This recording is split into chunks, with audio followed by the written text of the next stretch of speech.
Hi everyone, I'm Tammy and welcome to Sit for Change. Our special guest today is Gianna Whitver, the co-founder and CEO of Cybersecurity Marketing Society. She has an extensive background in marketing as well as various types of events from conferences to trade shows, so I'm super excited to be chatting with her about her experience in the events world. Welcome and thank you so much for joining us, Gianna. Can you introduce yourself, share a little bit about you and your company and your career experience and the types of events that you've been involved in? Oh, absolutely. And thank you so much, Tammy, for having me on. I'm super excited to be here. So, as you mentioned, I run the Cybersecurity Marketing Society, which is a global community of marketers in cybersecurity with about 3,500 members and 1,000 companies represented in our membership. We exist to help the marketer be successful in the cybersecurity industry. And for those of you who know the industry, you know that it is crazy events heavy. Cyber has tons of events because it's a great way to meet with our somewhat elusive buyers. So, in my past decade or so in this industry, I've done and experienced trade shows, user conferences, and regionals, one day events, and even the humongous conferences like RSA Conference, which brings 40,000 people to San Francisco every year. And now that I run my own company, we even have our own conference. So I'm here on the other side of the house.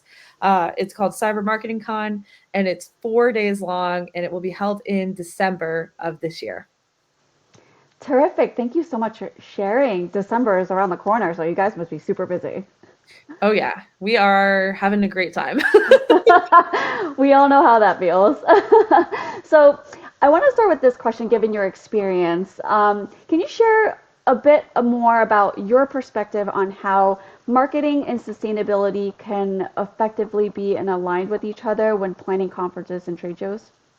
Yeah, I mean, so you might think that in a trade show, it's hard to be sustainable, and of course there are challenges. You're Hmm. flying people out, so there's your carbon footprint. Usually there's swag involved. Usually there's gifts involved. Usually there's banners and signage involved. But just because you have to do a trade show doesn't mean that it has to all just be throwaway garbage. Yeah. If that makes sense. So I think that when sustainability efforts are really aligned with marketing efforts, as in when you take a sustainability effort and you get the marketing efforts, same non-sustainable result, then you know that they are aligned, whether however that is deployed, whether it's via the sort of things you're purchasing or via the experiences you're building at your event. That makes a lot of sense, especially with pending regulations. Companies are being more mindful about those things and their strategies about being transparent and communicating their goals with their customers as well. So that marketing piece is really important.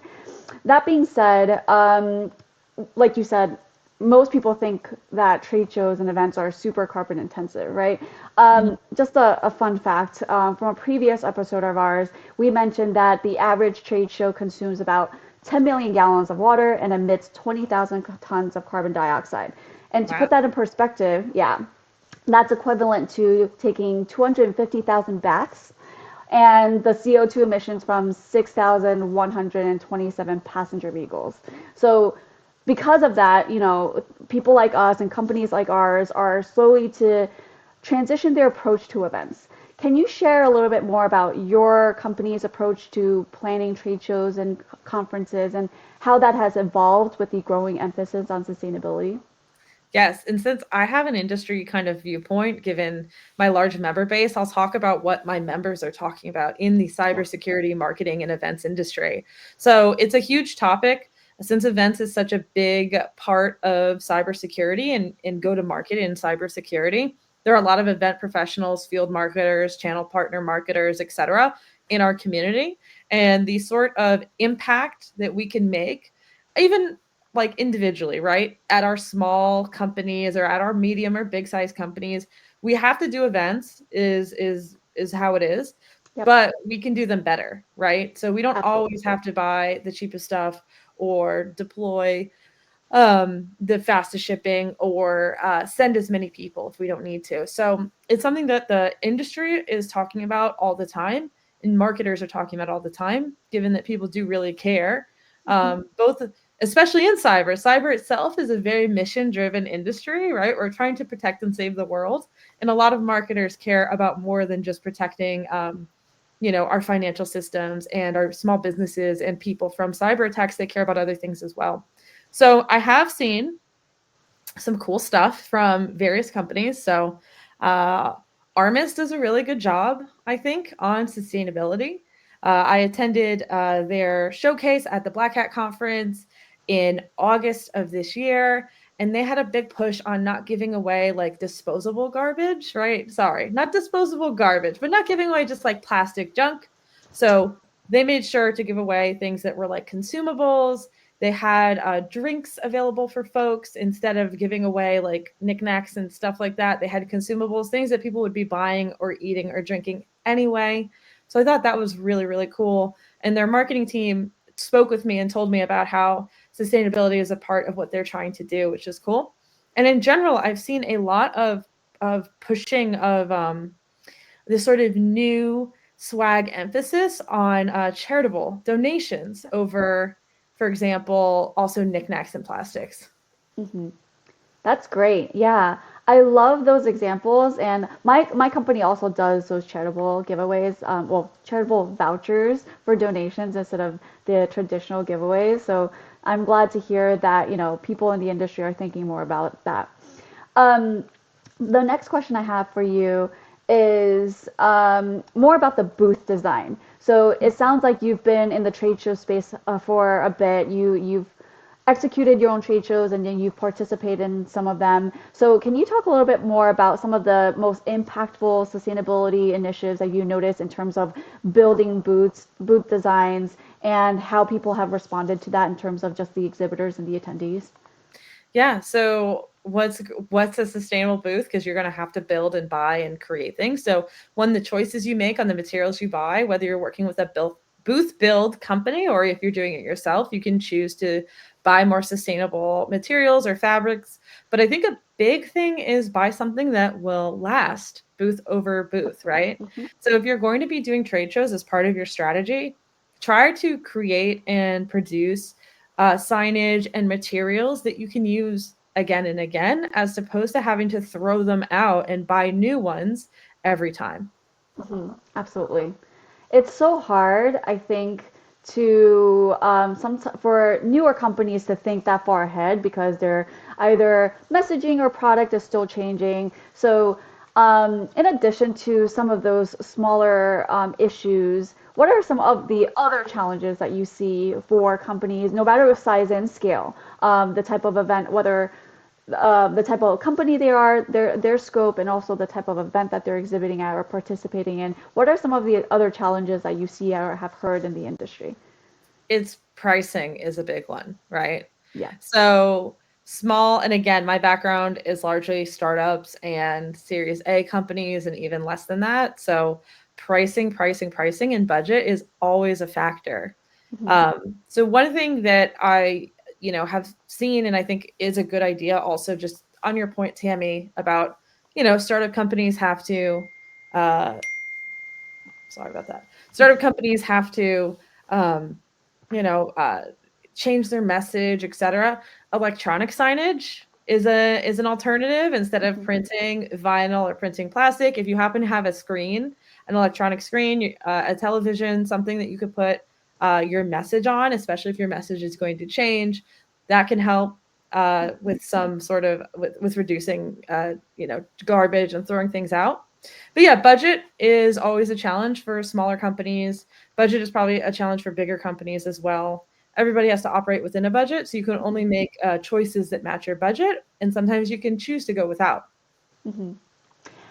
Do you mind sharing an example or an opportunity that you guys have kind of worked around that despite your budget? Yeah, so it is back to that charity. But when I was over at Votero, we raised money for the Wildlife uh, Federation, as opposed. So instead of at RSA conference that year, instead of buying a bunch of knickknacks, which they get shipped, and then it's like people don't even want to ship them back, and then they Yeah. just go in your basement Hmm. because at a small company, if you don't have an office, where does everything go? It goes into the marketing team's basement and the CEO's basement. where it Yep. collects dust and then it gets thrown out in 10 years. So we chose instead, we thought, hey, a lot, not just us from the marketing side, but a lot of the public cares about this sort of thing as well. Mhm. So if the public cares, potentially giving a donation to the Wildlife Federation instead of giving away tchotchkes and traditional swag could be something that is successful. And I was very happy with the results. So that was something, and it wasn't super high budget, right? We did $5 per demo, which Mhm. was pretty good. Or not, not like an astounding amount of money, but we were able to raise over $1,000 for the charity based on that. I mean, it adds up, right? It doesn't really, it's okay if the dollar amount is small because $5, $1,000 for startups and nonprofits, like, donations and every dollar counts. So I am so glad to hear like you guys had a tremendous turnout for that. So that's really great. Yeah, Um, we're doing it again. We're doing something similar at Cyber Marketing Con, which is our conference this year. mhm, So there's Passport to Prizes, right? Everyone's pretty familiar with that. That's when vendors in trade show booths or sponsors donate prizes, mhm, usually like gift cards or swag or speakers or something a little bit more premium. And they get put on this quote unquote passport ticket, and you have to go and get your ticket stamped at every single booth that participated so that you could submit for the prizes. mhm. Well, we did a twist on it. We did Passport to Prizes and Passport to Charity as well. Oh wow. So, yeah, so you don't have to submit a prize. As a sponsor, if you make a donation to charity, you also get included on this passport ticket so that people can still be incentivized to come visit you at your booth because we recognize that you made a donation to either Raíces Cyber, which is a organization focused on increasing diversity for cybersecurity companies by helping underrepresented Latinx folks enter into cyber careers, or Mhm. Fostering Hope Pennsylvania, which is a supply closet for foster families to enable them to get um, to enable foster families to get the things they need for when they foster a child. So those are our two Oh, charities. Yeah. I love that. And I think when it comes to CSR initiatives, right, like that's a big component of a lot of the companies focus on sustainability to start, right? So I love that you guys are focused on that. And also focusing on local charities and local organizations is wonderful. And I love that you guys are hosting the event in Pennsylvania and that you're doing a Pennsylvania centered charity. So I love that. Thank you. We're figuring all going to be in Pennsylvania, in Philadelphia, so we should try to make a positive impact where we're going to be. Yeah, giving back to community. Like people underestimate the amount of tourism that comes into a city, which is great. It boosts economy, but it also depletes resources in that community as well. So it's great to give back when you can and where you can. Exactly. Thank you for sharing that. Um, Kind of pivoting a little bit, but not too much. Um, for things like this, when you do charities, like there's always a dollar amount, right? So like how much money you raised or how much money you donated. In terms of other sustainability initiatives that you've done or you've seen at your events or participated in at other events, what are some of the types of KPIs or metrics that you've seen or focus on to kind of measure that rate of success? Yeah. So I think a sustainability initiative is successful if it's achieving the goal that a non-sustainable initiative would be trying to achieve. So to back Mm, off here, right? yep. If you were doing charity donation instead of giving away like a really cool sweatshirt or something, right? Mhm. So did you as the business get what you wanted to get? If you had done a sweatshirt instead or fidget spinner or whatever, would you have gotten the same results? So so the KPIs for me again at smaller companies that don't have ESG or CSR or sustainability like divisions, we are measuring ourselves on all of our regular marketing metrics. And the way to get more sustainability initiatives approved is to be successful in marketing and in sales and in business using those sustainability tactics. So that's the way I looked at it and have looked at it. I think that's definitely really key because when you talk about sustainability initiatives, right? Like if you don't have leadership buy-in, it's so hard to implement across the board. And I think this ties back to our first question and answer that you had mentioned was that there is a lot of synergy in marketing and also sustainability because, like you said, if you can showcase the success that you have in terms of like bringing in leads and bringing in more customers and things like that, and more attention to your events or more registrations or whatever it is because of the things that you're adding on as experiential or sustainable items to your events, then you can make a case for future initiatives, right? Like you can propose this to your leadership team. Exactly. Hey, boss, we gave away 2,000 donations or we gave away 2,000 things that people didn't want to throw away. Even if you don't even lead into that like charity donation sort of, pure donation money thing where you're not giving away a physical good, just picking a physical good or a thing that people will even want is a good first step too, right? Like instead of it being like the cheapest junk with your logo on it that you can find on For Imprint, um, if you if you invest in something that people will keep for like a really long time and you invest in a lot less of it, that's also a stepping stone for a marketing team. But if you're like, hey, we did 1,000 demos and um, through our donation campaign as opposed to through our buying a bunch of random pens that nobody wants, you could say, let's do this again and have it approved. Absolutely. Yeah. Always tempt leadership with ROI, right? Yeah. Another um, thing we're doing at the society, which I'm proud of, is we're judiciously curating our swag bag. mhm. So we do a swag bag for our attendees. It is almost like a piece of memorabilia, and we make sure to get it designed as if it's a piece of art.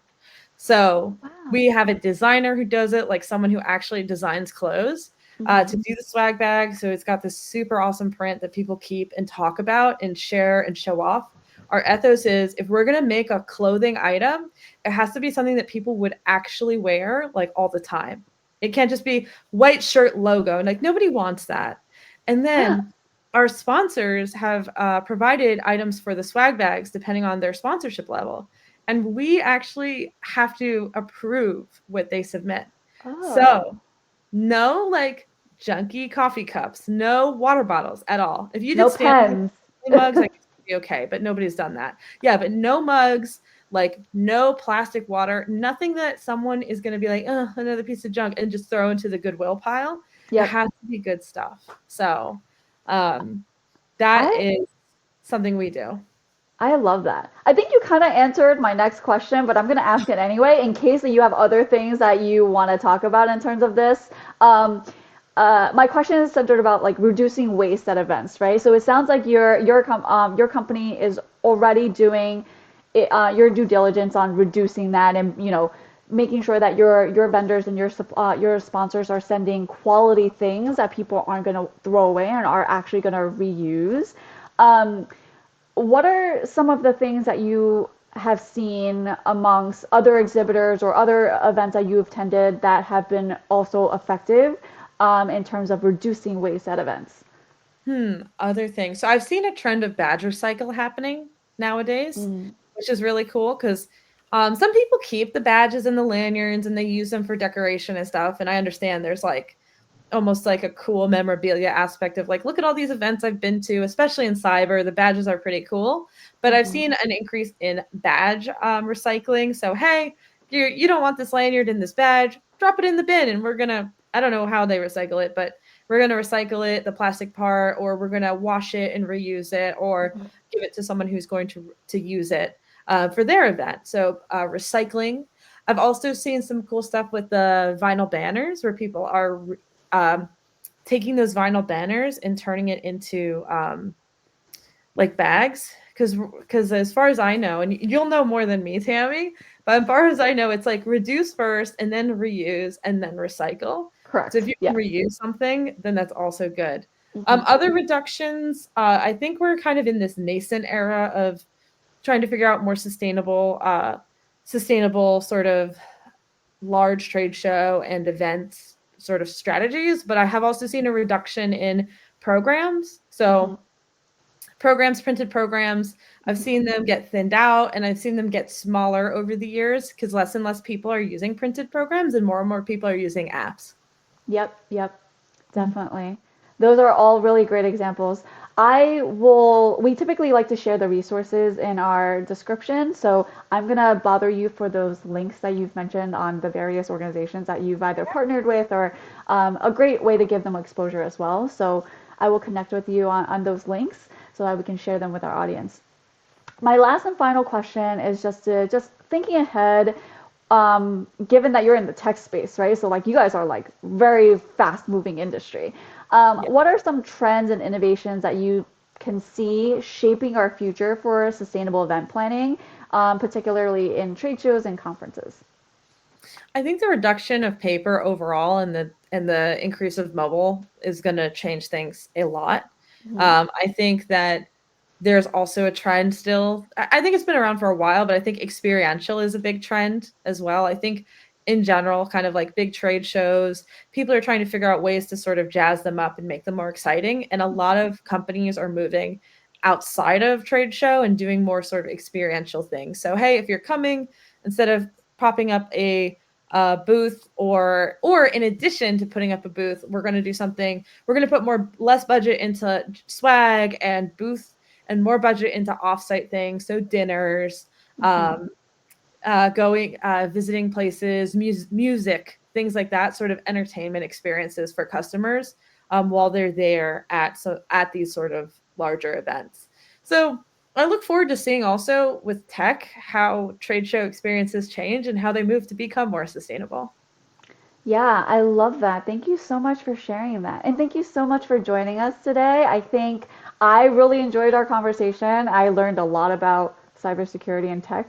And I also, we follow each other on LinkedIn. I see your posts. So thank you so much for joining us today. And thank you to our audience for participating with our episode today. Like I said, we're going to put the resources in our description so you have access to some of the materials that Gianna shared with us today.